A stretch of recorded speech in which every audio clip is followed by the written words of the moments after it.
All right, everybody, here we go.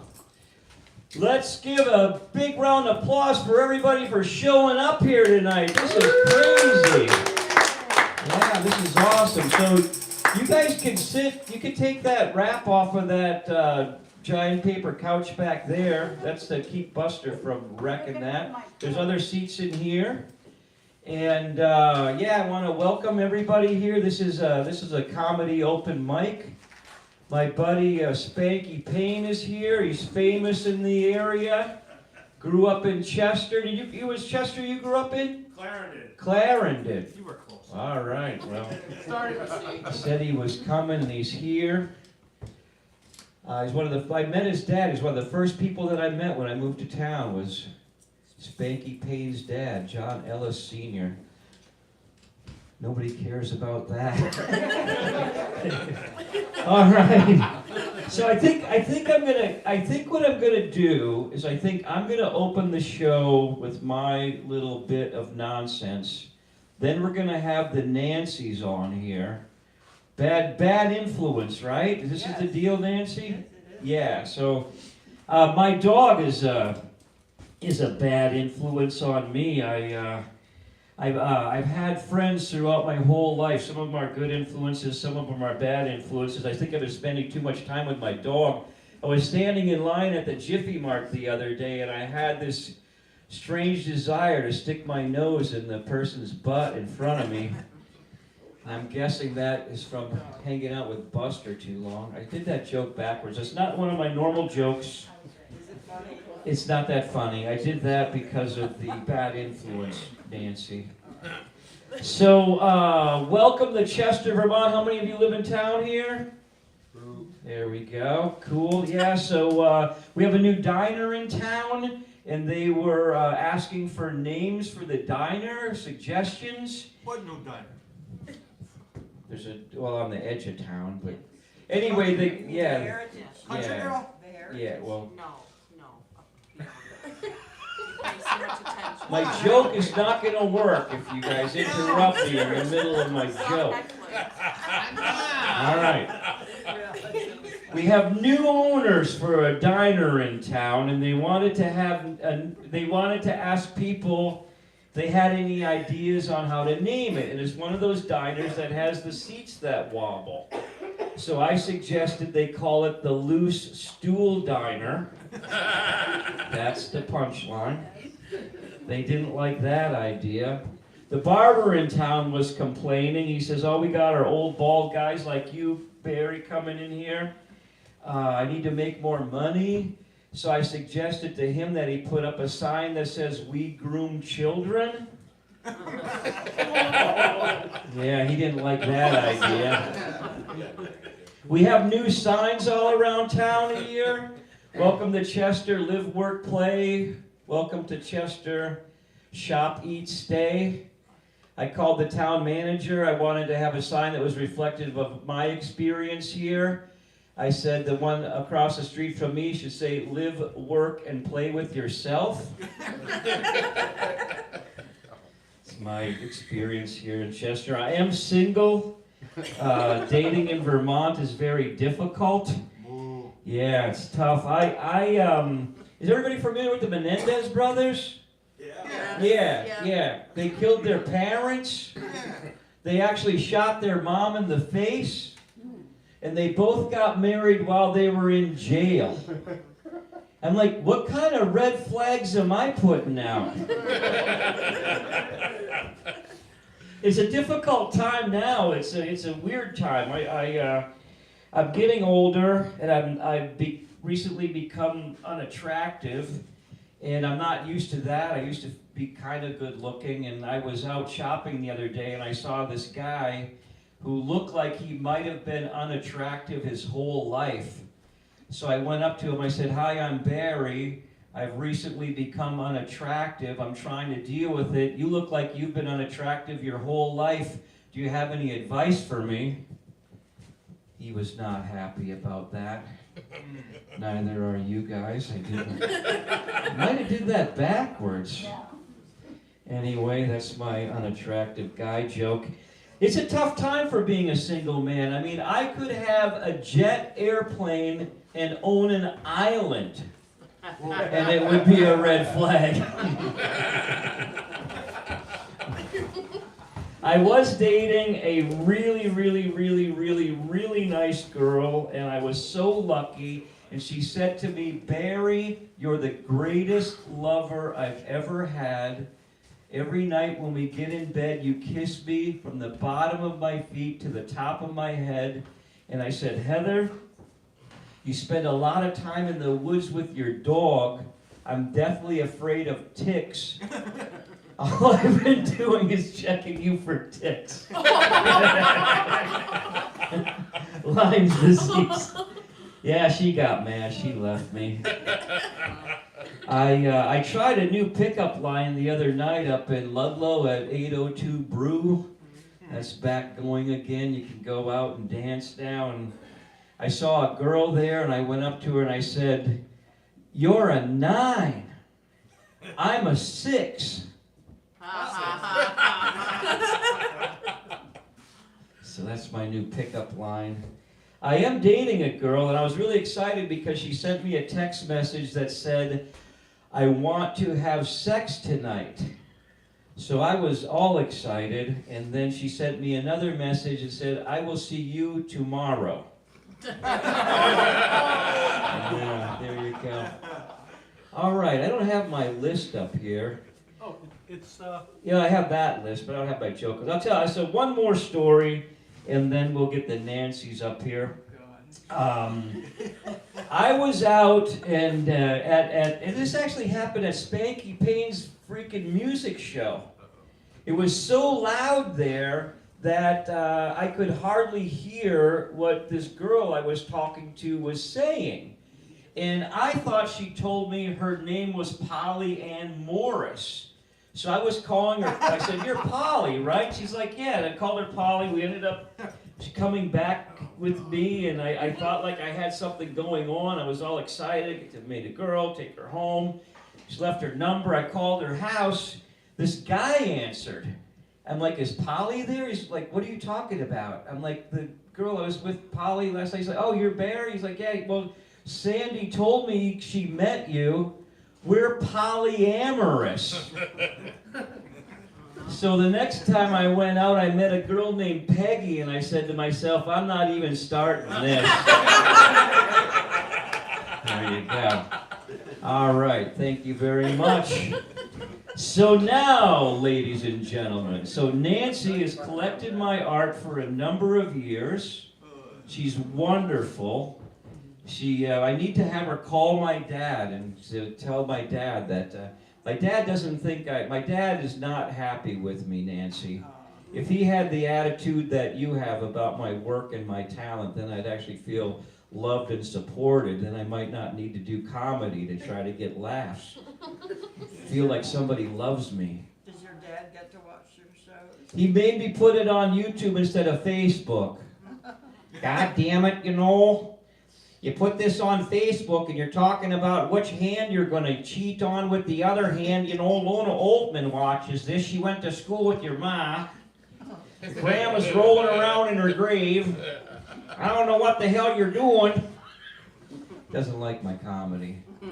So we had to take it off of Facebook and put it on YouTube because that way it just doesn't pop up on all the relatives.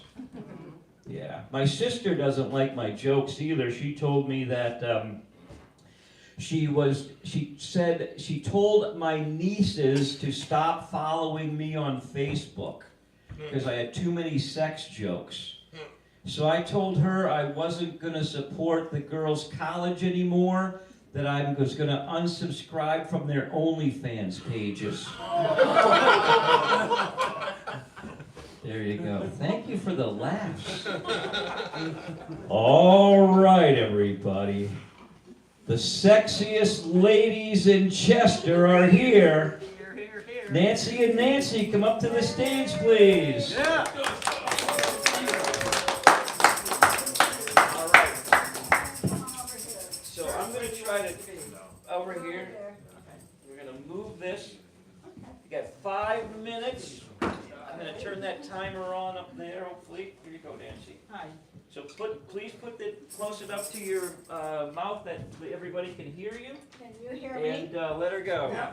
Do Put I it turn close. it on? Is Hello? Is it There on? you Yeah. Is it There on? you are. Well, hey, everybody. Is it on or not? It is. Put it close. I can- Go close. I'm going really Really close. close. There Okay. you go. I'm Am gonna I talk supposed like- to? Yeah. Yeah, okay. I'm here too. Woo! Give them a big round of applause, everybody. You have no idea why we are here. Why are you here? Well, we're gonna tell you, but first of all, I wanna tell you that my name is Nancy, and I'm an alcoholic. Nancy, welcome. Thank you, Nancy. Anyway, actually, I'm here to be with Nancy on her birthday.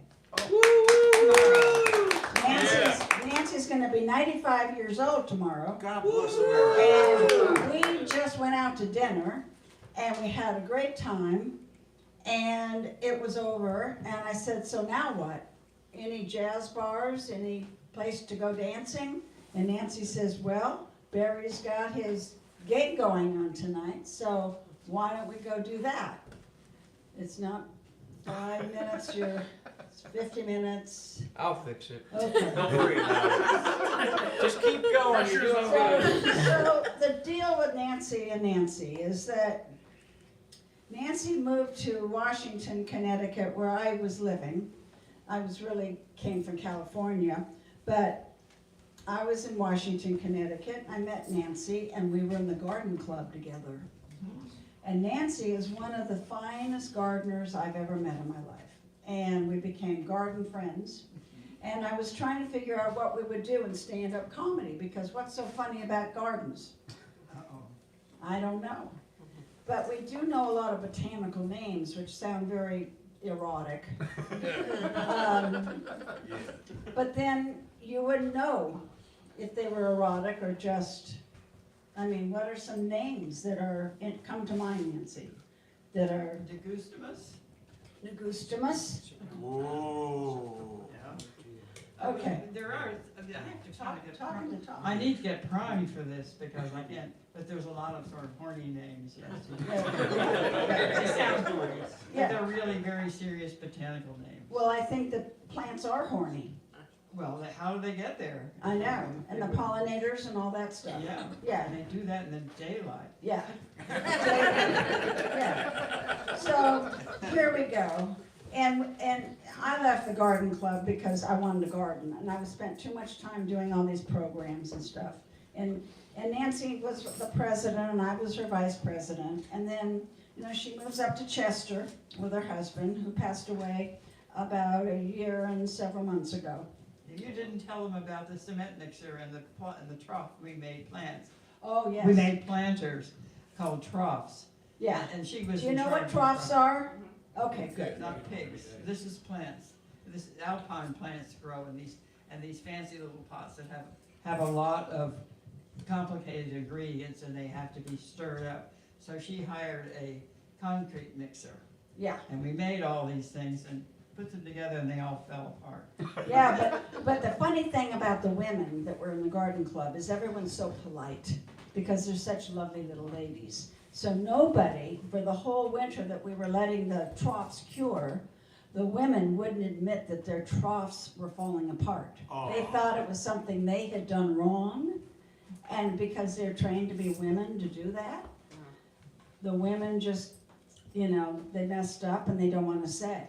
And it was dead cement. Some guy sold us dead cement.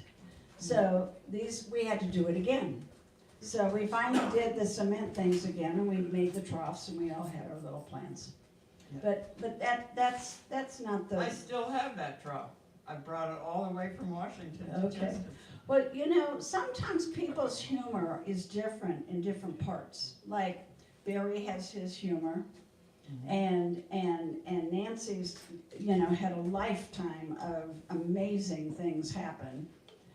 Yes, you have. Okay, well, where's the funny part? Yeah. That's the way it goes, Yeah. I don't know if anybody saw Blue, Song Blue. It's at the Springfield Cinema right now. It's a good movie. Have you seen it advertised on television? Yes. It's a very nice movie. It's not what you think it would be. It's Neil Diamond.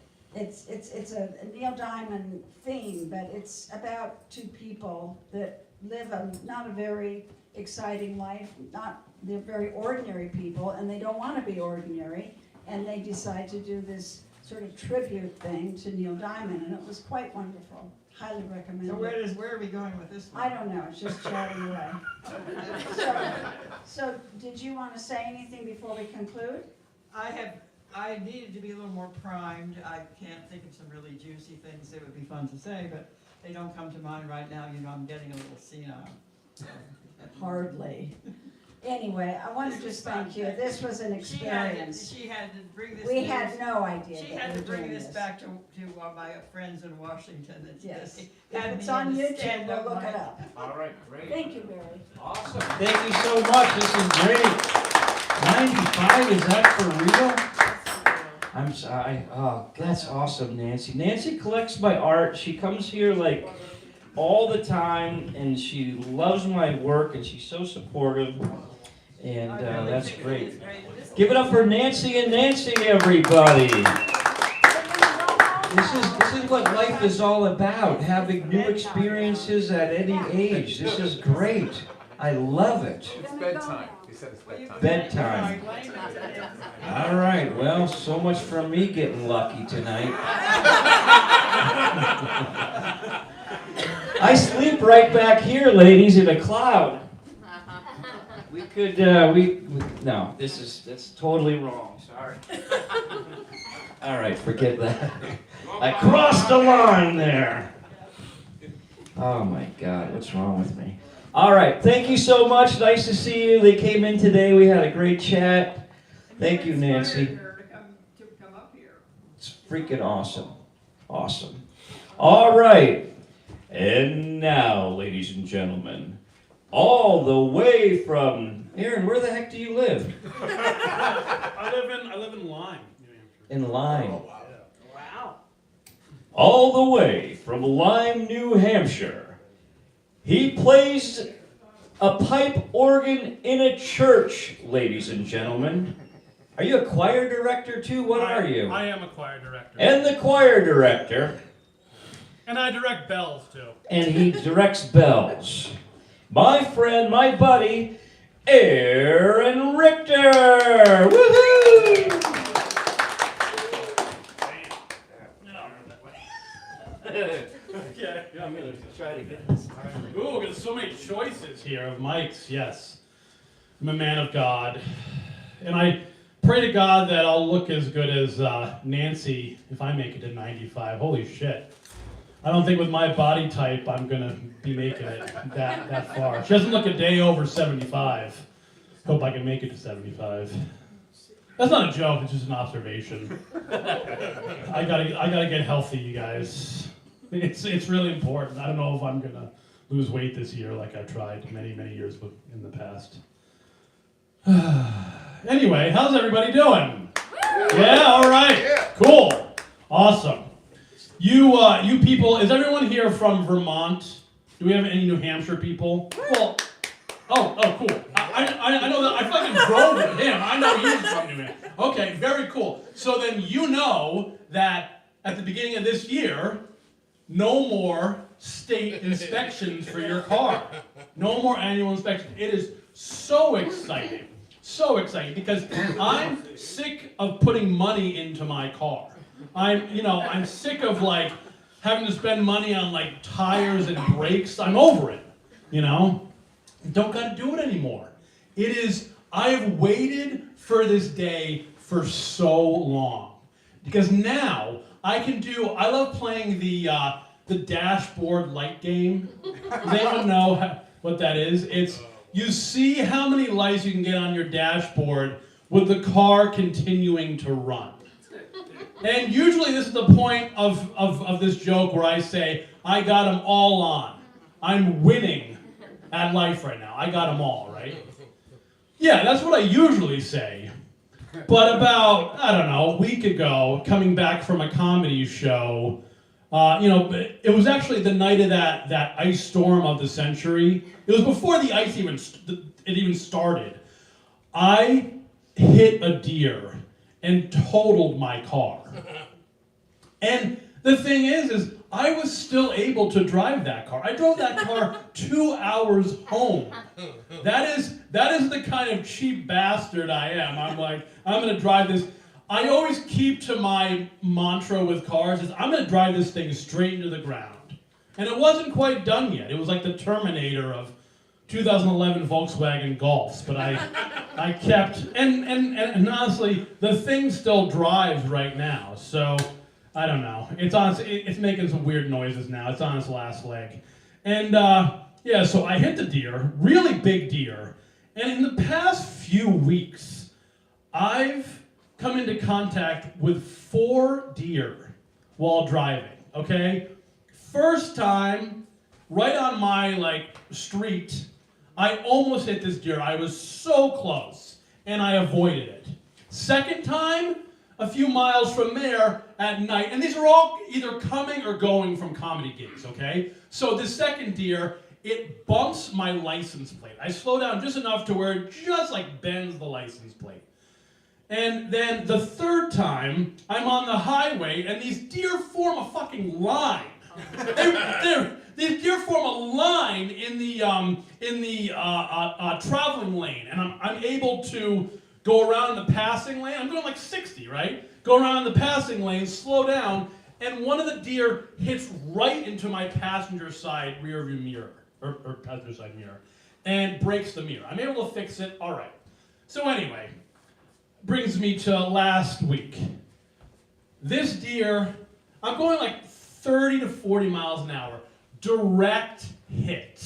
This thing couldn't have been more direct. Finally, it's gotten me. The car is on its last leg. And I'm thinking so, like Barry said, I work in a church, right? I work in a church, I'm a man of God. And I feel like God's trying to get me to stop doing stand-up comedy. By way, he's sending me all the deer he can to stop me, because it's all coming or going from a comedy gig. God's trying to get me to get the message, and you know what? I don't want to listen, I'm going to keep doing this. This is the God equivalent of someone sitting at the back of the room get off the stage, you suck! And God just he'll kill a herd of deer to make me get the point, That is the God sending the deer into my car is like the burning bush thing for any of you biblical people. And I'm like, no, God. I'll walk to comedy gigs, I don't care, just skipping, Jesus loves me, this I know. My joke book in hand, and God just wow. You watch out. I can understand why God wanted this. I wouldn't have been bothering all you fine people. I guess there'll be a certain point where God just sends another flood to get it over with. Aaron, you can't keep doing this. All humanity has to feel my pain of your shitty jokes. Gonna send a flood. But anyway, I do really love driving. I go hours. Even from right here, I'm an hour and a half away, But I love doing comedy. I love driving, and I drive really far. And I'm always speeding to wherever I have to go, during the daytime when no deer are, a risk of that, hopefully. But so I'm always speeding to these gigs because they're always hours and hours away. I drive hours one way, and I've gotten a lot of tickets over my time, and I'm sick of it. I'm sick of getting tickets and getting pulled over. So I was talking to a friend of mine a while ago, and he's like, Aaron, you know what you got to do when you're speeding and a cop pulls you over? Just pretend that you have really bad diarrhea. Have any of you else heard this tip? That the cop's supposed to have pity on you and let you off with a warning. So anyway, I was driving a while back and going really fast to some mic, and sure enough, I hear the sirens and see the lights, and I'm like, oh, fuck. So I pull over, and I'm like, you know what? I'm gonna try it. I'm gonna try my friend's suggestion. You know, I have really bad diarrhea. So to like sell that lie, I tried like letting out a fart, you know, to sell it, you know? I didn't want the cop to think that I was lying. Didn't want to have like perjury of a fart or whatever, you know? I don't know what class misdemeanor that is. Maybe it's a felony. I don't know. I don't want to, you know, I want to be on the up and up. So I tried letting out this fart, and I ended up shitting my pants. And you guys, it went everywhere. Like, it was like dripping down my leg. It was like really bad. You didn't lie. You know? Yeah, yeah, I know. It was, I live the truth. I'm a man of God. No, so, you know, and like looking back, I'm like, I shouldn't have, I remember I wasn't really feeling very good that day. I don't know why I tempted fate, you know? And the cop comes up to the car, and it turns out he pulled me over for a broken taillight.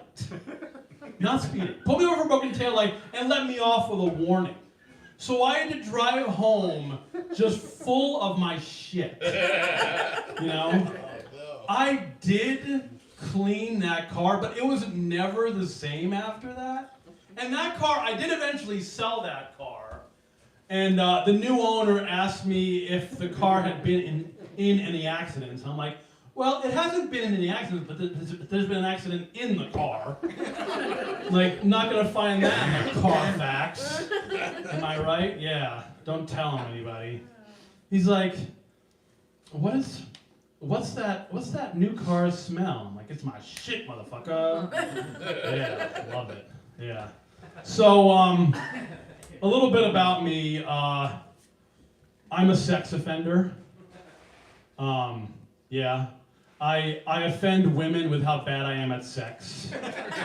That's oh, I scared you there for a second, didn't I? Yeah, I offend women with how bad I am at sex. I've actually had a woman tell me that while I'm having sex, I look like an otter trying to get up on a dock. And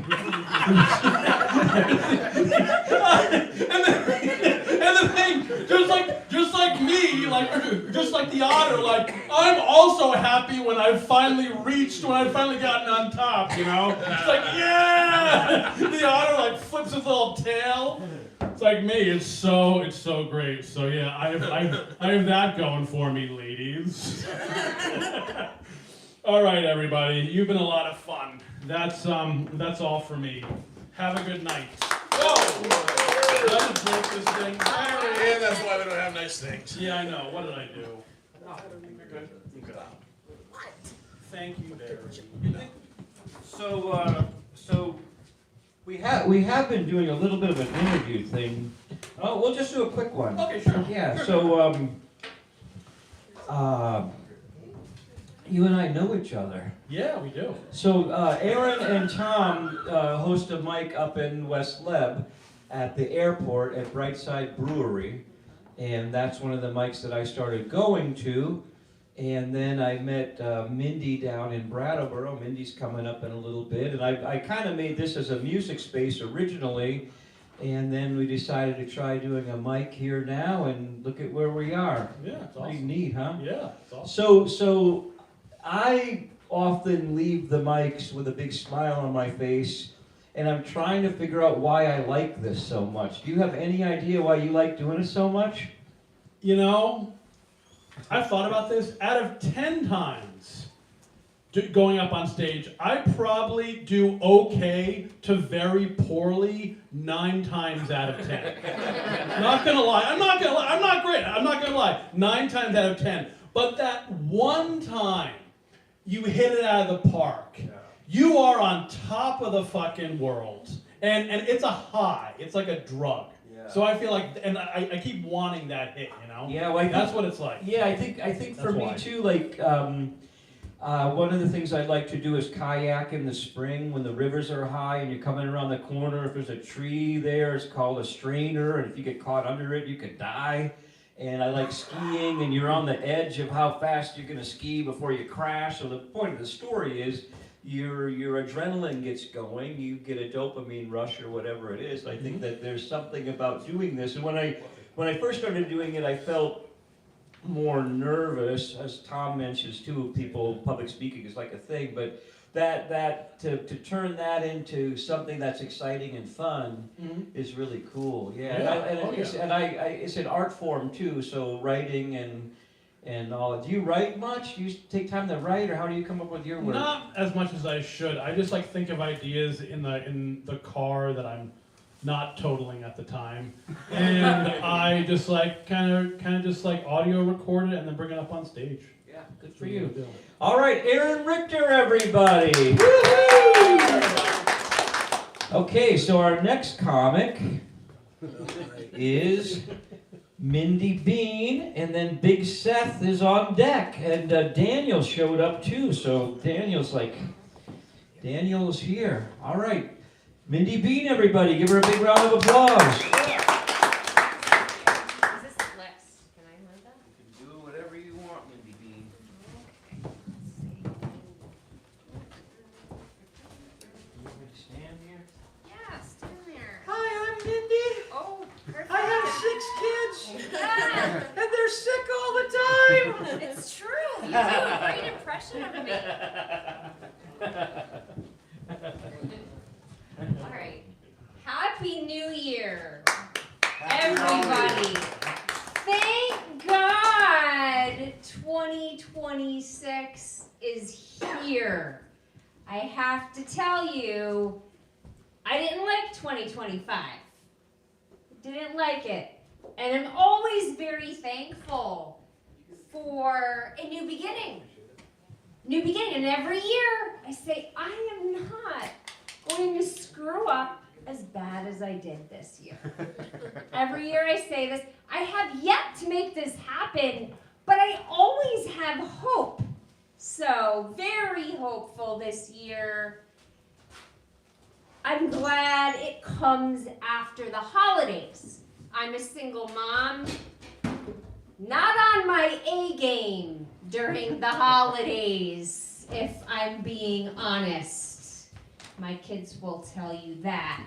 So very thankful that it's after the holidays. But I did panic the other day because I heard someone utter Little Christmas? What, is Little Christmas a thing? It is? I'm not celebrating that. Oh, yay!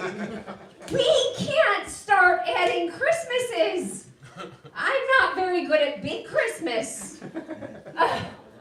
I think Big Christmas should be demoted to minuscule Christmas. Jesus doesn't care. Serve a slice of cake and be done with it. It makes life very difficult for single moms, the holidays, very hard. It's hard enough to be a parent, a single parent, impossible. I don't know how I do it. Gotta be a superhero. You have to keep your kids alive. All 6 of my kids are still alive. It's luck, yes. Luck, really. It is. I have one with nut allergies. I have to stab her with an EpiPen so she can breathe sometimes. I keep the toaster in my bedroom just in case there's tree nut oils hidden in the bread. The fumes won't kill her from the toaster. Yeah. God really challenged me. He has more faith in me than I have in me, but they're still alive. So let's just keep praying. And you know, it's not just keeping them alive, it's the day-to-day stuff too. It's hard and disgusting. Disgusting. It's really gross. I just had to buy seat covers in my car now. Not because of a shitty situation that we just heard, but 2 of my seats filled with pee. Can't get the urine smell out. I couldn't yell at my little boy for peeing on the seat because the first seat that was peed on was mine. Also, the kid's fault. I don't have time to stop and pee. I have a pee cup.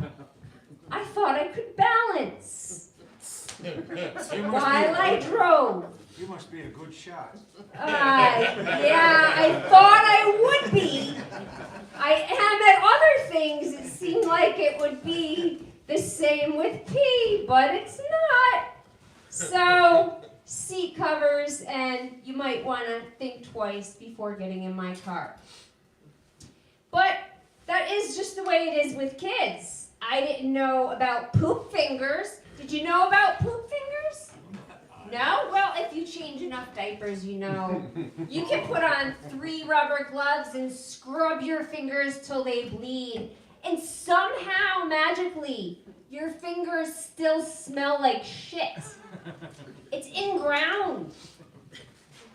But I'm a problem solver. I was 20 years old with 2 babies, and I was too young for poop fingers. So I had to solve that. Overalls for the kids. Poop spatula for myself. Let me explain to you how you don't get poop fingers. You change the diaper, you take the diaper off, you lift the child by the suspenders. You take poop spatula over the toilet, scrape, scrape, scrape, scrape, yep, spatula in the bleach. You turn the shower on with a bucket under the shower. You shake the baby. Not too hard, they say that's bad. Just shake the baby a little bit.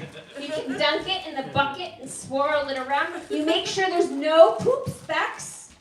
You lay the baby down. No poop fingers. Yeah, it's great. I solved my problems as a mom. And this carried on to when my little boys run around scratching their ass. I said, scratch your asshole over your clothes. You don't want poop fingers. I don't trust my little boys to wash their assholes. I don't trust grown men, let's be honest, to wash their assholes. I had one guy say, no, I'm not going to touch my asshole in the shower. That means I'm gay. What? No one's gonna tell if a finger goes in there. Just keep it a secret. And if you like it, then you found something else about yourself, something new and fun. It's okay. Wash the butt. So, yeah, lots of fun things with kids. They have projects, because my kids are of school age. They have adequate time for the projects, but they tell you the night before that they need wire, foam balls, poster boards. What? No. I'm gonna fail. Shit. All 3 of you in your pajamas in the car. Solve this problem. We go 35 minutes to a store, come back. I say all 3 of you are here. It's 11 p.m. This project will have an A, and you all have to work on it. I'm going to bed. Never again was there a problem. They're all checking with each other. Do you have a project? Tell Mom. Tell Mom. It works. It works. And as they get older, they don't get any less disgusting. I've got a teenager, and I've got to flush the toilet for her because she forgets. We need to solve this right away. You know the forms at the doctors where they're like, how are your stools? The kids are like, ew. I'm like, give me that. I'm all over that. I know how your stools are. I flushed them all. But the way you work that out is that you study whose poop is whose, wait for friends to come over, and get specific and loud, like so.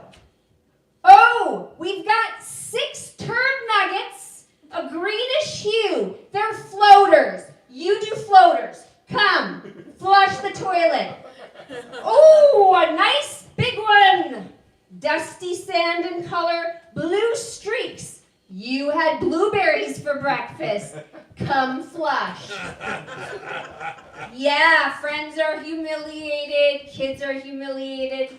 Mom is quite satisfied and has not had to flush a toilet since. So there you have it. I should have a Dear Abby column for solving all problems with kids. Feel free to steal any of this. That's it, folks. So Mindy Bean, you actually have 6 children, that's 6 correct? kids, 4 grandkids, about to have a 5th.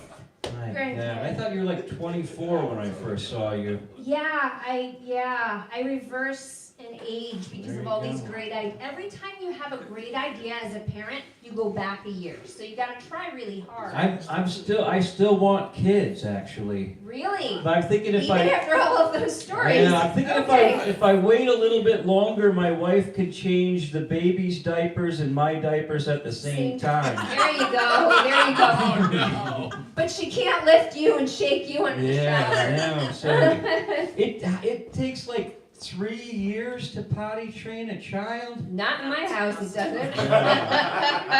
You got good at it. Oh yeah. Yeah, it's like good for you. Yeah. Cool. All right. Well, we have some other people sign up, so we're going to do shorter interviews than we planned earlier. But thank you so much Okay. for making it, and All right, give a great. big hand for Mindy Bean, everybody. Super mom there. All right, this is awesome. So we had Daniel showed up, and then we have Mike here. He signed up. Spanky Payne, are you going to do a couple minutes or not? I ain't got nothing. All right. I would, if we, at the end of the show, if we have time, I'd like Spanky Payne to tell everybody how he drove a car through a trailer house when he was, how old were you when you drove the car through the trailer house? 27? 27. Spanky Payne, right here, this gentleman is a YouTube pioneer. He drove a speeding car through a trailer house. I've seen the video. It's amazing, like a real daredevil. You didn't make it all the way through, right? You crashed part way? Yeah, I went through it I tried to go twice. Twice? Yeah. Really all the way through. You're my hero, man. I love that so much. All right. And now, so Seth is going to come up here. Come on up here. Big Seth, everybody's coming to the stage. Seth came to Brightside Brewery with his buddies, and I don't know. Oh, I told the joke about the football player's wife who divorced him because his penis was too big, and then I said that might be why I'm still single. And then Seth and his buddies were there, and I didn't know that he was into comedy or what he was doing. They're just sitting there like 3 dudes, and I'm like, how big is your penis? How big are your penises? And you said it was small, right? It's like Quarter inch shorter, I'd have 2 assholes. there you go. All right. Big Seth, everybody. Give him a round of applause.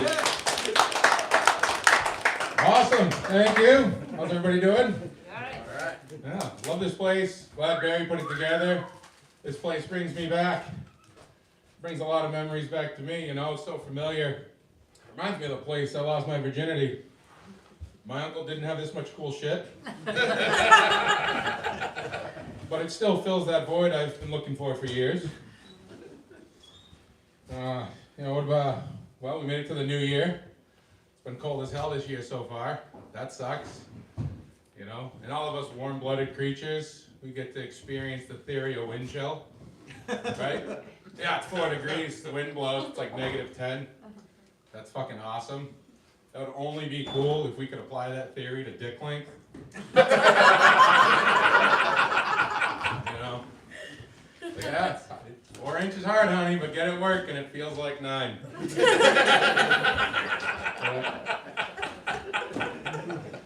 We have the most expensive time of the year, we gotta keep everything heated. Barry's got that awesome wood stove for us.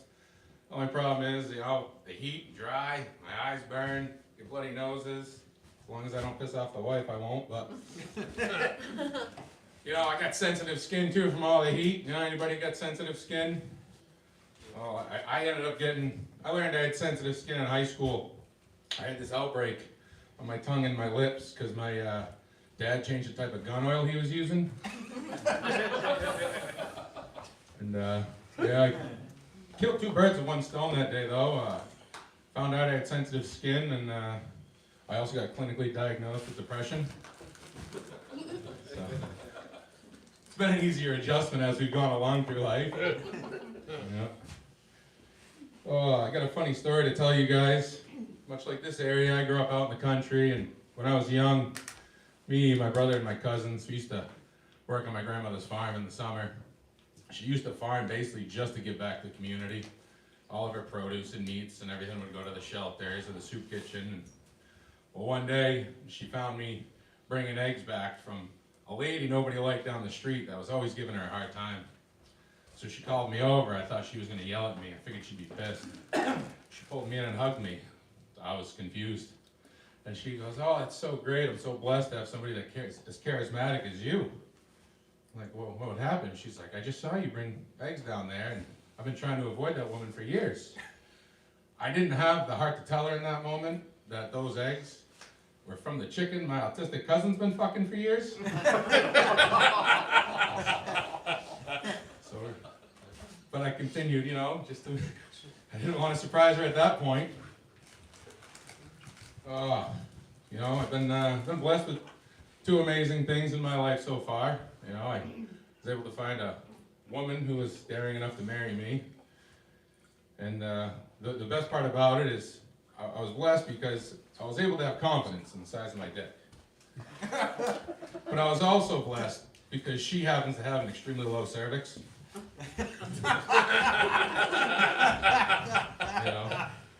I didn't realize what kind of confidence you can build when you see that pain face and hear those words, "too deep."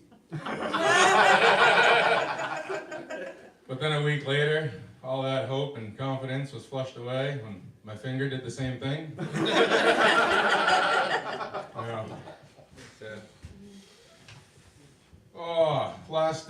For New Year's, we went out to the bar, and so we were out at the bar, and I don't do it often. I'm not a big bar scene guy. I'm kind of non-confrontational, kind of a bitch, And this fight breaks out, and just like your every bar fight, there's this little guy who's all wasted, and he's picking on this big guy because he thinks he's tough, and so they're fighting, and they're beating the heck out of each other. And so finally, there's 3 bouncers get involved, and they throw the little guy out, and the 3 of them pick up this big guy and try to throw him outside, and in doing so, they ripped his belt, right? They ripped the belt right out of his pants, and as the guy's falling out the door, his pants fall down to his ankles, and he's full of nothing but piss and vinegar, so he's just still trying to fight it off. So he stands up, and his pants are down around his ankles, and he gets a hold of that little guy, and he's still beating the shit out of him. I mean, I don't think I'm approachable to break up fights, but they're like, "Hey, you gotta help us." So I'm like, I'm a bitch. I don't know how to fight. I don't get involved with this. And the guy's standing there with his pants around his ankles. So I'm like, well, all right. I guess everybody's pointing to me. So I had a quick flashback to a video I had watched earlier that day of 2 pit bulls fighting. So I walked up and I did what seemed to work in that situation. I stuck my finger right in the big guy's ass. And it broke up that fight quick, but if there's anything I can take from that, when your older brother's beating the shit out of a little guy, you just keep your hands in your pockets.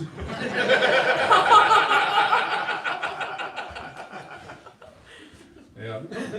On the way up here, I had to stop at the gas station, use the bathroom, and I forgot my phone in the car. So I'm sitting there, and I don't know what anybody used to do in the bathroom before a phone. So I just started reading whatever was on the walls. This guy's art, that guy's name, and then there's a sign that says employees must wash hands. So I'm like, all right. I get up, finish doing my thing, and I'm standing there, and I don't know what generation that sign's from, but I felt like an idiot. I stood there for 5 minutes, and nobody came in to do it for me. We'll see how that pans out. I just might want to take that one down. But no, it's funny. I looking at those signs, I've been realizing a lot of signs lately, and I was thinking about something. you know, because everything's got a sign for it, usually because it has some sort of negative effect, we gotta put up a sign for it, right? But are we really keeping neighborhoods safe and keeping families healthy by putting up signs, you know, or are we giving pedophiles a huge advantage with all these children at play signs? You know? Never mind if the sign says deaf kid, you can really sneak up on that son of a bitch. Yeah. Like, what are we doing? Yeah. A little about me. I grew up fat my whole life, you know. Like, I'm just, like, not fat, but like fat with a PH fat, you know. We were heavy. And, you know, growing up, I thought Husky was a brand, not a size. Yeah. My mom would take me school shopping at J.C. Penney. I'd walk up and she'd be like, "No, honey, those aren't yours." I'm like, "Oh, these Levi's." She's like, "Yeah, you know, your Husky's in the back." And I'd walk all tall like I was wearing a pair of Gucci pants for boys. Yeah. I mean, I was so fat in high school. They used to have those shoes with the wheels in them. I was the first one to find out that they had a weight limit. Yeah. So, and then, you know, we used to have a local buffet nearby. I was so fat that I had my own table. They used to call me Diet Coke guy. They'd have like 4 of them lined up for me. She always used to come over when we would sit down. She'd be like, "Hey, any requests?" I was like, some coconut shrimp would be nice. So she'd go up back and kick open the door to the kitchen, start screaming in Chinese. Kind of like those videos you've seen when the monkey comes in and steals their kid, just screaming. She's just trying to summons me up some coconut shrimp. So, but when I met my wife when I was in high school, and I was big then, but you know, we used to have this saying, my wife would say, "playing with fire." Most families know playing with fire. It's when you get further along in your relationship or you're not worried about contraceptives and you're just gonna see what happens. I got up to 500 pounds, it had a whole new meaning. Playing with fire wasn't hoping birth control would work. Playing with fire was if I was on top, us knowing I was an elbow buckle away from being in the hospital. But I'm gonna leave you guys with that. That's my time. I appreciate you all.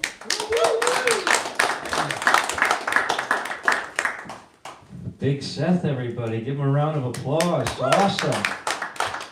I made Jell-O. Straight out of the B. Cosby recipe book. I have a feeling that people don't think that I'm a good cook. I brought Jell-O for Christmas to a party and it was completely ignored. I didn't say anything because I know my Jell-O will eventually be a big hit, and I think along with the comedy, people will start coming here for the Jell-O. And if you don't eat any of it, it's just more for me. So there you go. And Buster, right? Is that your Buster too, yeah. So Seth, dude, you killed it tonight. This is awesome. Appreciate that. Yeah. All I can do is try. So how long have you been doing stand-up now? 3 months? 3 months, that's four it. months maybe? 4 months, everybody. So for a job, Seth drives a fuel tanker truck, which is dangerous as hell. Did you have to drive in the ice storm? No, I'm smart enough to know when to say no most days. So they just shut it down? They too much, or? They don't shut it down, they just end up calling me a bitch. Like you just told you didn't want to drive. Yeah. No kidding. Not worth it, because at the end of the day, it's not worth it. Did they send somebody else out then that was braver, or what did they do? I wouldn't call it braver, but one of my good buddies back there, he said, Braver man is in the back. Dude, you drove in the ice storm, you're like, I can do it. I didn't look at it. I kept my eyes closed. Like, driving a fuel tanker with his ice. like I said, it's like archery. You just kind of point and shoot. Momentum will get you where you gotta be. Oh man, that's crazy. Wow, good for you. That's something. Wow, dude. Cool. Yeah. Yeah. So when you fill up at the gas station, you can think of Seth's jokes and have a laugh. And when you're pissed off because you're going too slow, you can hate me as well too, because I'm probably at the front of the line. Yeah. Well, it's good to be safe. Like those things. They're double lined, right? So they're not double lined? No, it's just a thick aluminum tank. And so do they? What if they crash and break and there's a spark? It could be a big problem. Oh yeah. Yeah. Yeah. And you have to worry about that like all the time. I'd stress have to. I'd be like white knuckling The it, problem dude. is they find a bunch of idiots to do it, so then you don't stress about it. What does that mean? That means I'm dumb enough to do it. All right, there you go. They throw greenbacks at you, and you just do what you do. Yeah, well, the trucks, those things stop pretty good, right? There's 18 tires, and every one of them has a brake on it, right? Yeah. So how fast can you stop one of those things? Usually once the crunching stops. There you go. All right. All right, thank you, Seth. Give him another round of applause. All right, so we have an in-between sign up. Mike Sanchez is right here, ladies and gentlemen. So we're going to bring Mike up to the stage. Mike, I'm going to put 5 minutes up there for you. So you see that red thing up there? It'll turn to 5 minutes. So if you want to take 5 minutes, you got 5 minutes. Is this your first time doing stand-up? I've done this once before. Once before. All right. Mike, at his second time. Give him a round of applause, everybody. All right. Hey, thanks, everybody. So, I grew up in Claremont, and I'm going to just tell you a true story here. This is great. My dad was a cop in Charlestown before I ever met my mom. Now, when I was 19 years old, I was working at a lacrosse boot factory out on Washington Street, and I heard a story about a coworker. Now, I go to this guy at lunchtime. I'm like, yo, Pete, I heard this about you. I'm like, I heard you fucked a chicken to death. And he goes, yeah, your dad arrested me for it. I go home that day, and I'm like, and my dad never really talked about being a cop too much, But I go home, I'm like, Dad, you really arrest me for this? And he goes, man, I pull up to the farm, and there he is. He's out in the field, pants down on his ankles, chicken right on his dick. That was awful. But, and so here I am. Now I'm 46 years old. My first car was a 1985 Ford Escort hatchback. And I mean, this thing was a piece of trash. I bought it off a friend for like $400. And I bought it in 1997 during the summer. And my buddy Jeremy calls me up. He goes, hey, Mike, I met a girl in the chat room. And the only way she'll go out with me is if I find a date for her sister. Will you do this? I'm like, all right. And Jeremy, he's a fat guy, big around as he is tall. And I was a skinny kid, by the way. I wasn't always like this. This is my ex-wife's doing. My mom, because she can't cook, man. I love her, but she can't cook. But my ex-wife, she could cook. But, so, he gave me the address now, mind you. In 1997, internet in the home was still fairly new. I didn't have it. But, so Jeremy had to explain to me what a chat room was. And if y'all don't know, my girlfriend, she ain't never seen no chat room. She's 26. It's like Messenger. But yeah, so he tells me what a chat room is and how he met this girl, give me the directions to her house. Now, I don't know how much any of y'all know about Bedford, but it's a pretty rich place, and I don't belong there. So here I go in my 1985 Ford Escort hatchback with a big stereo in it. I'm pumping DMX, Man, y'all gonna make me lose my mind up in here. I'm in this neighborhood that I don't belong in. And I pull up to this house, 3 times the size of my parents' house, a little cul-de-sac at the end. And I didn't notice the handicap ramp. So I get up to the door. I get up to the door and I knock on the door. This girl's dad answers. And I tell him who I am and why I'm there. I thought he was going to call the cops. But, so he shakes my hand and he handed me money at the same time. I'm like, oh. And I'm talking to him and he's like, it's real nice you taking Jen out like this. And here comes somebody from this door over here. And she in a wheelchair. And I thought this was Jeremy's date. And, wrong. She's like, oh, you must be Mike. And I'm like, oh, hi. She's like, I'm Jen, let's go. Man, put my seats down, speakers, amps, get pushed all the way up, get the wheelchair in the car, and I took her to McDonald's. Yeah, back when the dollar menu was still $1. So, we're at McDonald's, we run into a few of her friends, and they're like, hey, what are you guys doing later? I'm like, yeah, I don't know. They're like, well, we got a party, and I'm like, yeah, let's do this, because I was gonna ditch her. And she goes, no, we got plans. Oh, okay, so we do. So, she bring me to this lake. I wheel her ass on down as close to the beach as I can. And we're talking, kissed her a couple times. She just says to me, she goes, hey, you wanna fuck? I'm like, whoa! How is this gonna happen? And she goes, look, you're gonna wheel me over that fence right there and I'm gonna just hang on. I'm like, what about your legs? She's like, they're prosthetic, they'll hold me up. So I do this. Man. I mean, like, we really getting into it. The fence is swaying, everything's good. Now I get her on home, we're a little late, and her dad's waiting up for us and goes, oh, you guys are a little late? I'm like, well, we just got caught up, you know? He goes, that's nice, you gonna take her out again? I'm like, yeah. He goes, well, that's good, because most guys just leave her swinging on the fence. So, now I deal with multiple personality disorder too. Sometimes I think I'm Mexican and my name is Sanchez. Man, I not talk like this, right? Now, I'm undocumented. I don't like being called illegal. It makes you think I'm doing something wrong, you know what I mean? And that's my time.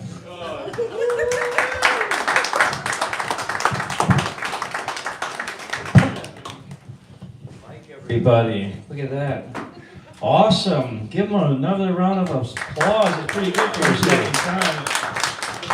You know, so you live in Claremont. Yeah. What do you do over there? Drink. There you go. That's a start. Now, I grew up there. Oh, no kidding. Yeah, cool. Yeah, I moved away for a little while, got divorced, came back home. There you go. Awesome. So so dude, I have to ask about the chains over here. What's up with that now? That's a real fashion statement. I just like them. And what is it? You got one of those big wallets in the back? You got keys no. on there? Where are you going? No. It's just chains Just clipped on. man. Dude, look at you go. I mean, it looks good on my Harley. You gotta turn side, let everybody, look at this. He's jingling. So are you part, you're not really Spanish, it's just your name. No, God, no. So how do you end up like wearing chains like that? Is this your own thing? Yeah, just my own thing. You got style, dude, from coming from Claremont. You're a trendsetter. I am. You got like shiny rims on your truck and all that shit too? My work truck, yeah. Your work truck got nice rims? Yeah, I drive a Subaru. You do. Yeah. Cool. Oh, I got a big F-150 for work and a Subaru for personal stuff. Ah, there you go. Cool. What kind of work do you do? Construction or something? So I'm a supervisor for a traffic control company. Oh, no kidding. So the people that are out there holding the signs, Yeah. you're in charge of them. I'm in charge of them. You know, I set up all the work zones. Were you over in Walpole where they did the road there, where the road caved in along the river? No. That was not you. I did not do that job. All right. That was I'm in Putney right now. Oh, cool, man. Yeah, it's good. There you go. Do you have to sit out there yourself, or you drink coffee and then talk on the microphone? Yeah, I make the other guys do it. It's cold out there. There you go. That's a very important job. But Cool. don't get me wrong, though. I mean, I put in like 30,000 steps a day, setting up cones and everything else. Oh, you got to do the whole setup Yeah. and the whole thing, and you guys get pissed off at people because they don't boy, listen? do we. Boy, do we. We have so many names for people in their cars. The most ridiculous car, man, you know, Prius. I don't know if anybody drives one, but we call them princesses. Crowd here. A princess. Yeah, we call them princesses. Jeez. Yeah, I don't know. Yeah, good for you. Well, thank you for doing that. I really, I appreciate people that do those sorts of jobs. They're necessary, and people that do those kinds of jobs always get a lot of credit for it. But it matters. It's more dangerous than you think, too. I mean, like, I've almost been hit a few times. Yeah. Now, I look like a big fucking highlighter, for Christ's sake, and I'm almost 300 pounds. How do you not see me? Yeah, we have the yellow and the reflection in the whole thing. Yeah. And they still almost whack you. Oh, it's out of control. Yeah. Dude, I had a bad experience one time with a online date. I showed up and it was a dude in a dress. Oh, man. Yeah, that was not good. I had a bad experience with all my damn ones too. I mean, this girl moved from Maryland up here to be with me, and my mom ended up having to kidnap her and bring her back to her dad's house. Oh, Jesus. All right. Mike, everybody. Okay. And now, the other co-host from the Brightside Brewery, Mike. So here he is, ladies and gentlemen, a man whose wife told him he was funny to get him out of the house. Tom Zudemeister. All right, thank you very much, Barry. Appreciate that. All right, so I'm going to borrow something from what the open mic that we do. We have one of the comics. He will grade the other comics at the end of the night. So, and it's always done in a very nice way. So the grade for Nancy and Nancy, they were first timers. I think it was great that they did it. Yeah, they maybe had to work on the jokes a little bit, but Nancy was just setting up the other Nancy. She was just deadpanning them out, so it was perfect.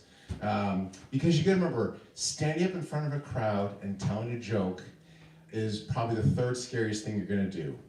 The second scariest thing you're gonna do ever is die, and the first scariest thing you're ever gonna do is public speaking. So overcoming the fear of public speaking really is something that has to be done.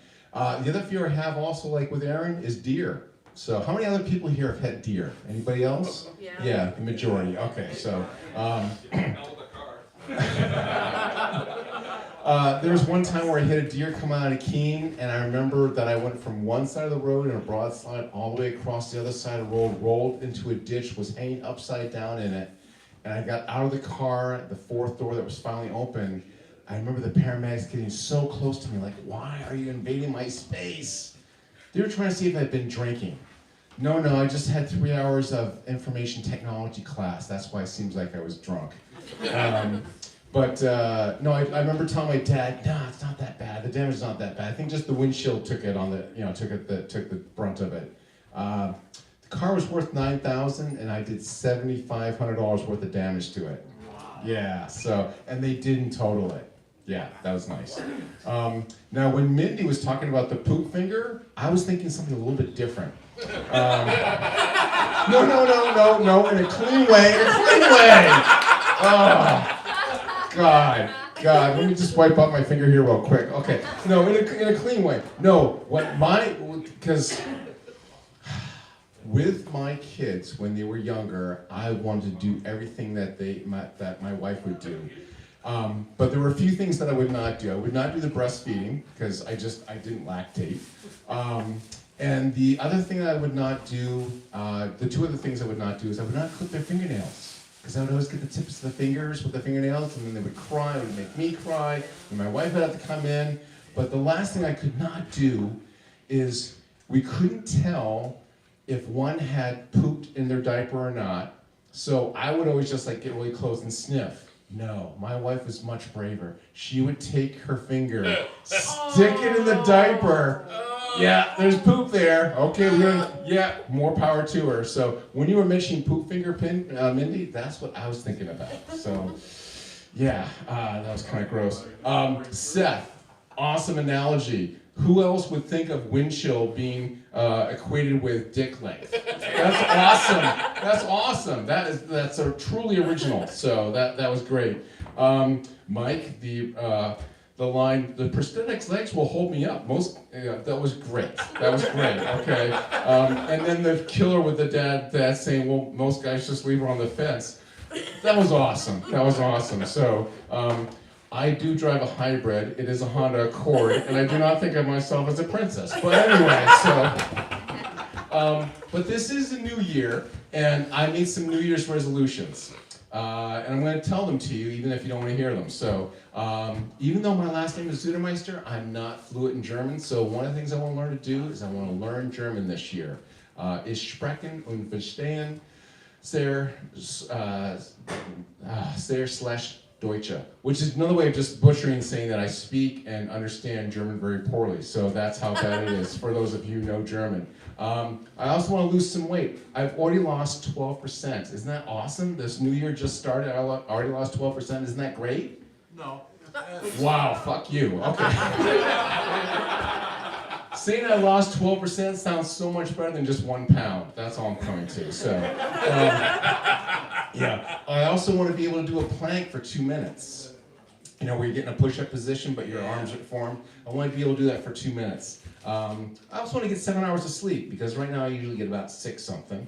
And the reason I'm doing all of this is because my 5th goal, that I'm not going to tell my wife about, that happens in May, at the Main Street Museum in White River Junction, Vermont. They have a comedy show, but you have to be very brave, because not only do you have to do public speaking, but you have to do it naked. Who here would want to do it? Amen. Aaron here has already done it. Aaron, how many times? Twice. Yeah, twice, okay. The way I look at it is, if Aaron's willing to do it, I'm willing to do it. So, the only thing I worry about is that it's going to bring up my fraternity nickname, which was Microsoft, because if I stand there, yeah, it's not going to be pretty. So, but I do have some big events coming up. The first big event, and of all places, Claremont. My daughter's going to get married. So, yeah, oh, that's very nice. Yeah, she's going to get married. And I keep thinking about this. She's going to get married in March. She's going to do it at the Common, man. It's going to be awesome. But I think back to when she was 8 years old, and she was thinking of, and I was mentioning at the table that, you know, if you have quadruplets, Abbott Labs will give you Similac for a year for free. Oh, mighty Yeah. So Meg was doing the math. I could see in her head. I'm like, Meg, what are you thinking about? She's like, well, I'm thinking when I get married, I want lots of kids. I'm like, oh, okay, well, how many kids do you think you want? I think I want 17. I'm like, how in the world are you gonna have 17 kids? Well, I've got it all figured out. I think I'll start off with a set of quads first. Now I can get the Similac. Then I'll have like a set of twins, because that's half as many. And if we can handle 6, then we can have 3 more, which is half of 6. So we'd have 9. And then we have like another set of twins, and then 1 here and there. And that has changed dramatically in the last few years. She is now a part-time nanny to a 3-year-old, who both of her parents are doctors. Lily keeps her on her toes. And Lily can be sitting in the back of her car and make Meg feel about this tall, even though she's about this tall, just with the words flowing out of a little 3-year-old's mouth. And so she has learned that maybe 1 or 2 is better. Yeah, 17 just doesn't quite strike it. So those of you who do not know what Zudermeister means, it's actually a name from the Swiss Alps, and it means you're a master dairy farmer. I've never really stepped foot on a farm, so I'm not living up to my namesake, so I feel kind of bad about that. But how many people here have Microsoft Teams at work? Anybody here? Yeah, everyone's just rushing to, oh, one person way back there, okay. Thing about Microsoft Teams is that if someone leaves you a voicemail, it converts it to an email. It does not know what my last name is.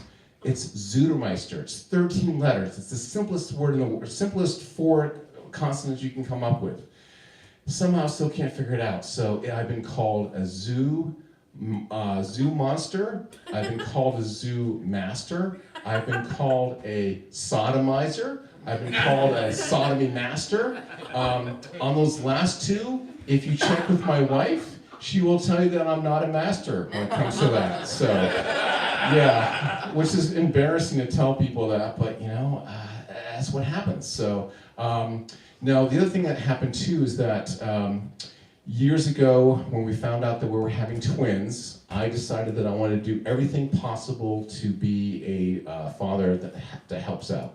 So like I mentioned earlier, no breastfeeding, no clipping the fingernails, but you know what? By golly, I was going to do the baths.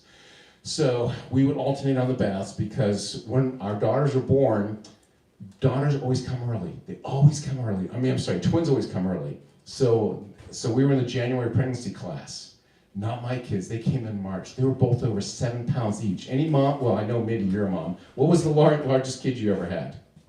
Almost 9 pounds. Almost 9 pounds. Okay. So my 2 were just 7 each plus. So it was about 15 pounds a baby. It was very hard on me too. Just to clarify. Okay. So we went to a baby washing class.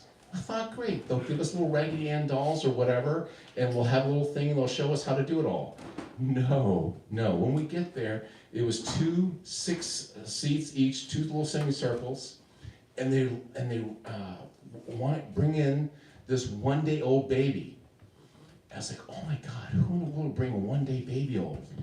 And I get this tap on the shoulder, and she's like, isn't my great-grandson the cutest little thing you've ever seen? And of course, I'm looking at a 1-pound raisin on top of a 7-pound prune. And of course, I have to be very nice to the great-grandmother and say, yes, your great-grandson's very cute. And she says, and you know what I have to tell you? I'm so proud of my granddaughter. She says no matter what, she's going to finish up her junior year and she's going to graduate. Oh, junior year. And I said, well, where does she go? She says, so she goes to Hartford. I'm like, okay, so there's Hartford High School, there's University of Hartford. Okay, so it's a college, high school, college, high school. And I was like going back and forth, and like, please let it be college so at least she can finish. And then she told me, and you know what? I'm so proud she just got her driver's license. I'm like, oh.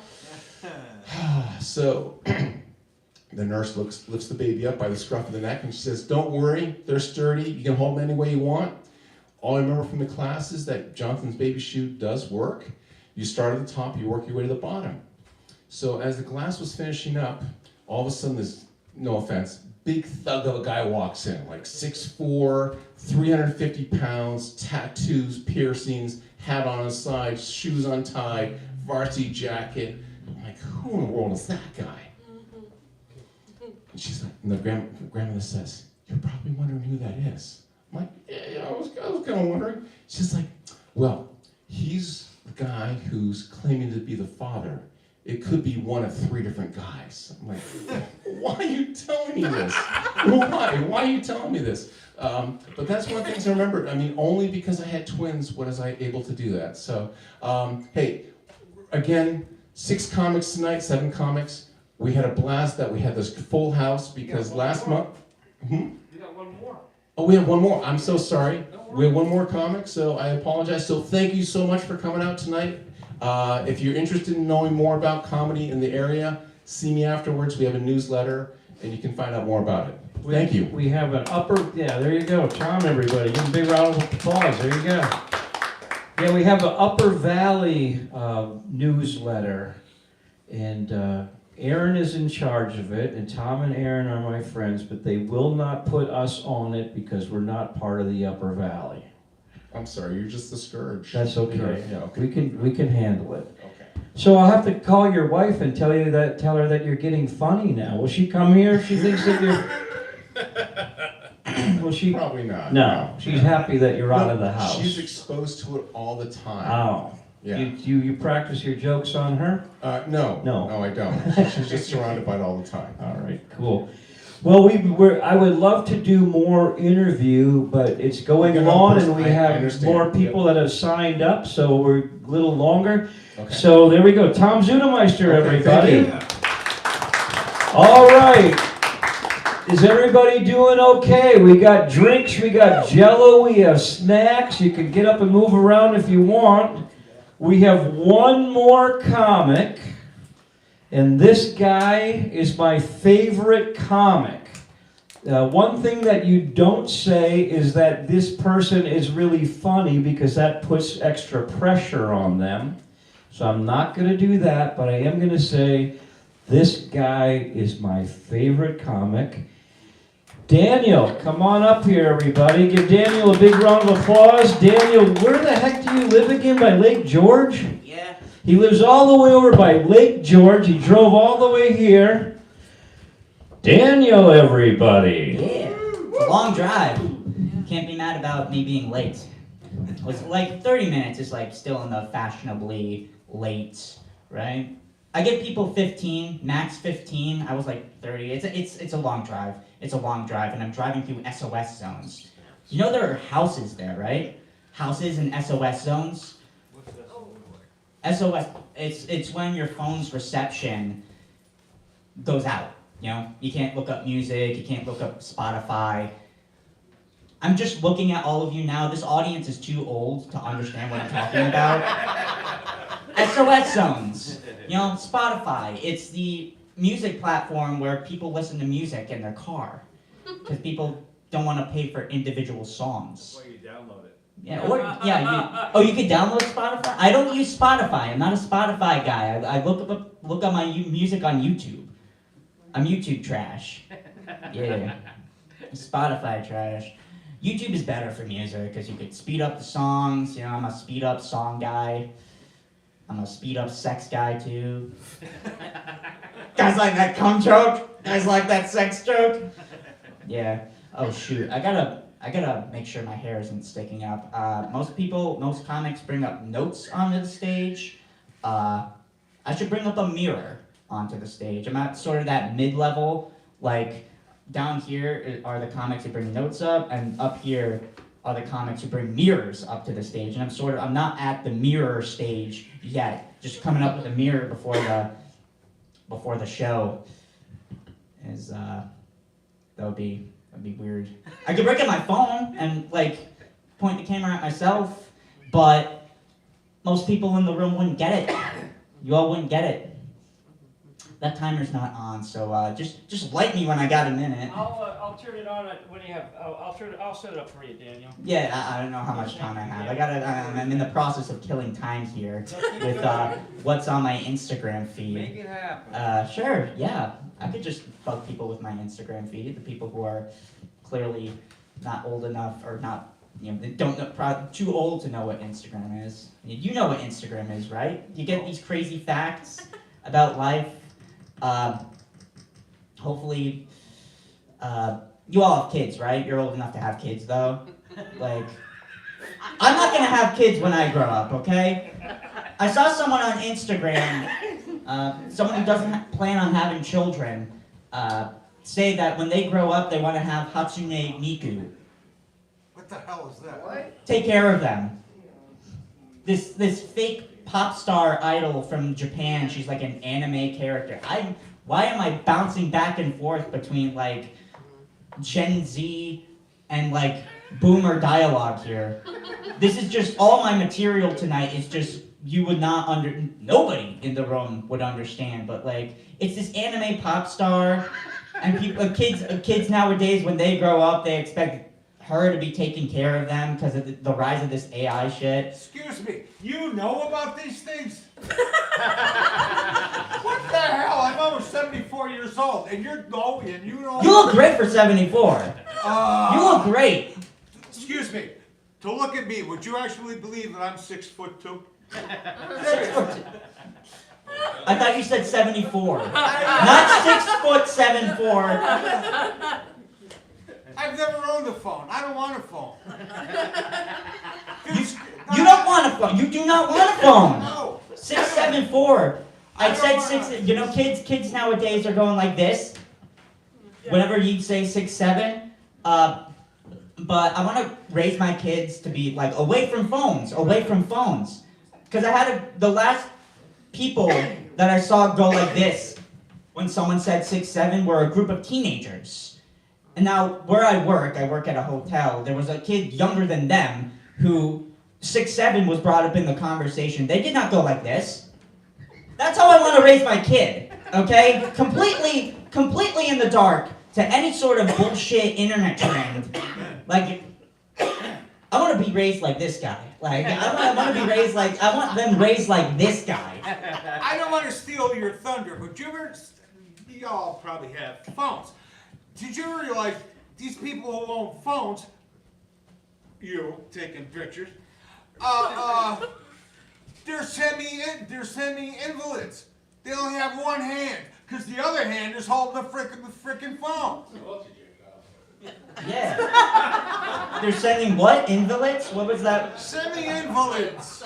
Oh, invalids, yeah. Yeah, one hand. Oh, they're talking with their You're hand too like young this. to understand that word, bro. Oh, yeah. Dude, I'm not boomer enough. Invalids. They're sending... The other hand's a phone freaking holder.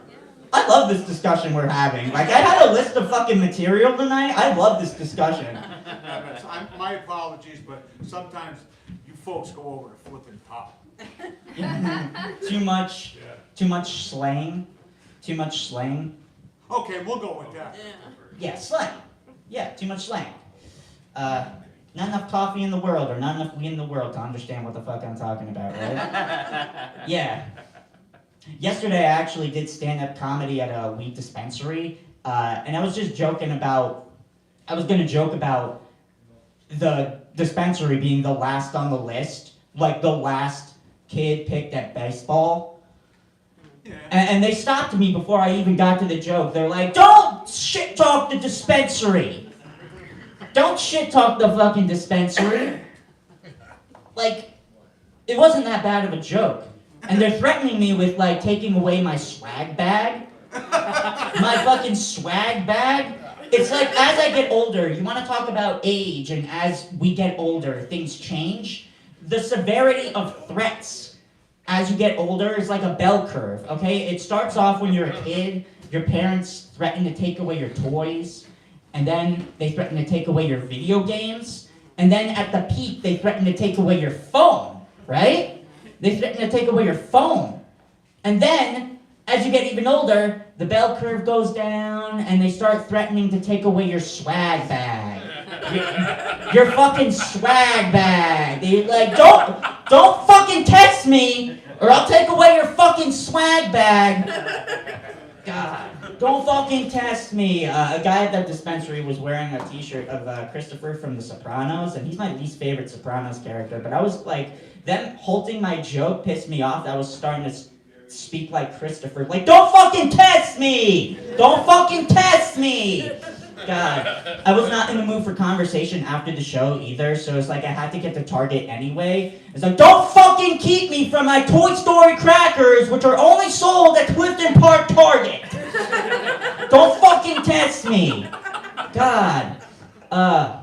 Clifton Park Target, wow. I actually used to work at that Target, but my manager was a Karen. Okay? She was a Karen. And now, you know how Karens usually ask for you to see the manager? Like, I don't understand, like, Karens who are the manager. Who do they go to? Who do they ask? Like, because you can't ask, let me speak to your manager as a Karen, right? I did that joke before at this very venue. I did it at the end of a set. Now it's the mid-set. It's the mid-set crisis. You heard of a midlife crisis? This is like a mid-set crisis. Wow. Yeah. Mid-set crisis. I got roommate. Let's talk about the roommates now. We're jumping to the roommates. They're finally on the hunt for. I get home late, but my roommates are finally on the hunt for the 3 o'clock in the morning showerer. Yeah. But it's me. I'm just gonna spoil it, it's me. I'm the 3 in the morning showerer. But they can't really catch me. I don't talk in the shower, I don't sing in the shower. So, what are they gonna do? Like, I hear them creeping up and, like, trying to listen in. I do like going to the bathroom after the shower, though, so they have to listen in to my farts. Okay, he's letting out a small toot. That's gotta be Dan. That's gotta be Dan. Sorry, I thought I could throw in a fart joke and it would get last because the other comics were throwing in fart jokes, and, like, it made me feel comfortable throwing in fart jokes. So how are we feeling about that? How'd you feel about that fart joke? Like, how'd you feel about that?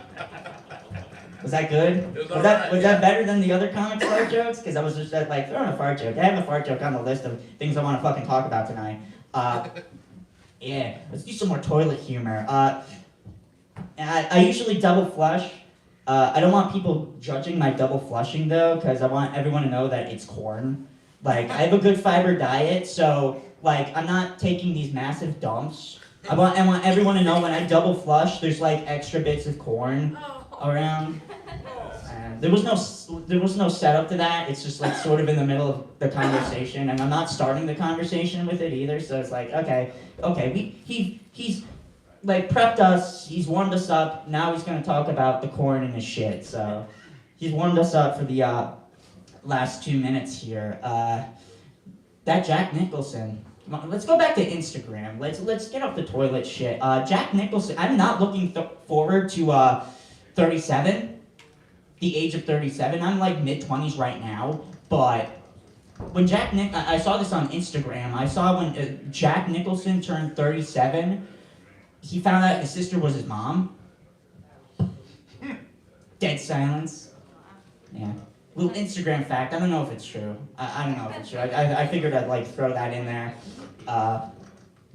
Things to talk about. Let's spend the last minute doing crowd work because like I have a long list of shit I wanted to talk about. But eventually, when you get to the last minute, you're like, oh god, what do I want to talk about? I spend the last minute doing crowd work. How are you doing? I'm good.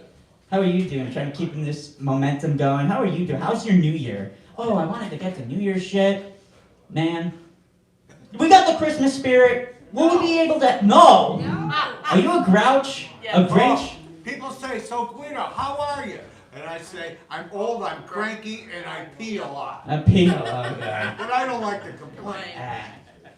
Can we keep the Christmas spirit for January? Because I had like Christmas material that I just forgot it. No! Don't keep the Christmas spirit. So I can't joke about Christmas post-Christmas? Like, I guess not, right? Only if it's like a one-liner joke. A one-liner. Well, you know they don't sell Christmas cards the day after Christmas, right? I hate that. Just put them on clearance, right? How much does Santa pay for his reindeer? Not enough. Nothing is on that house. Guys, get this woman on stage. Get this woman on. Maybe she'll remember her entire fucking set. Maybe she won't spend it all doing crowd work. All right, that's my time. Pinske, get up here. Daniel, everybody. Thanks for making the trip, man. I took last week off. Not last week. The last time you did this, I had to take off because I needed a break to recharge. Yeah. Now my batteries are recharged, and I have like so much I want to talk about. Yeah. So, yeah. So sorry. Not sorry I missed the last time we did this, but I needed that to recharge, so I'm back at Pinske's. All right. Sorry. I'm just taking up your talking time. No, it's supposed to be an Daniel. interview, a back and forth. I'm just in a mood. You are wound up, man. I'm really wound up. It's So that this is- Christopher shit. this is- Christopher Soprano. This is Daniel is an example of what I wish I was more of as a comic, because I think you are inherently funny, and I'm just like too normal looking, and not quirky enough. No, you have that comic physique. You think so? Yeah, I mean, like Is it my? it's the face. It's the face? It's the face. You have a comic physique. You think so? It's all in the face, man. All right.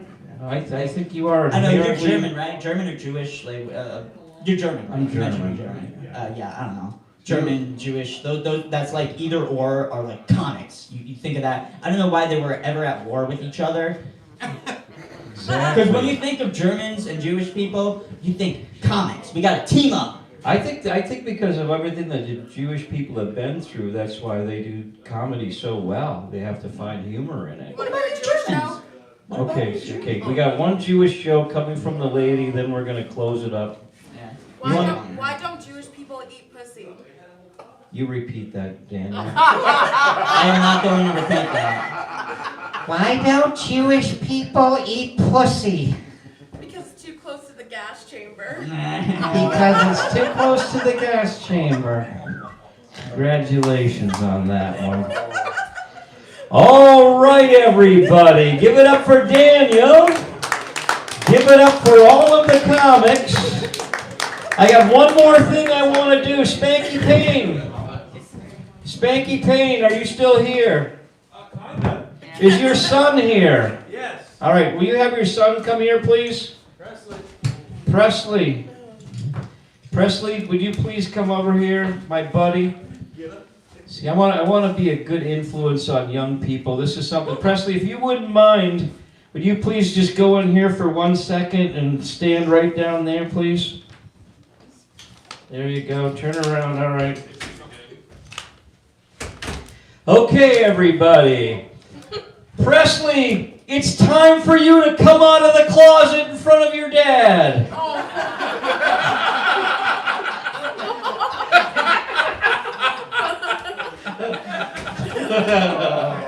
Thank you, man. That was awesome.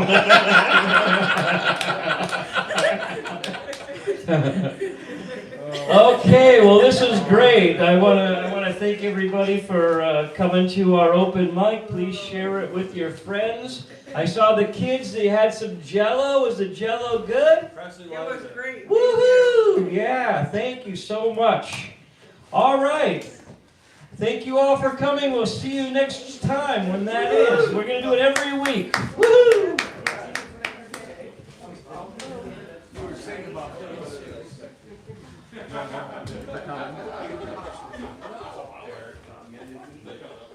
Are you guys here in Chester? Or? Yes. I can move it over too. Then I have to do all the work to move it. I didn't know what I was gonna do at first. But I think if I lower and move it, I think it's just gonna kind of that way. You think it needs the rest of the box? Oh, yeah. It's crooked, so you can push it from right out. Oh, yeah. Well, if you do it crooked, it's hard. You gotta get the years. Oh, that would be funny then. Stick with me, you'll be wearing mink socks. Oh, man. Well, thank you so Thank much you for very coming. much. This was great. Appreciate it. I'm really glad you came by. Awesome. So She was giving me the stink eye. I knew she wanted to do something.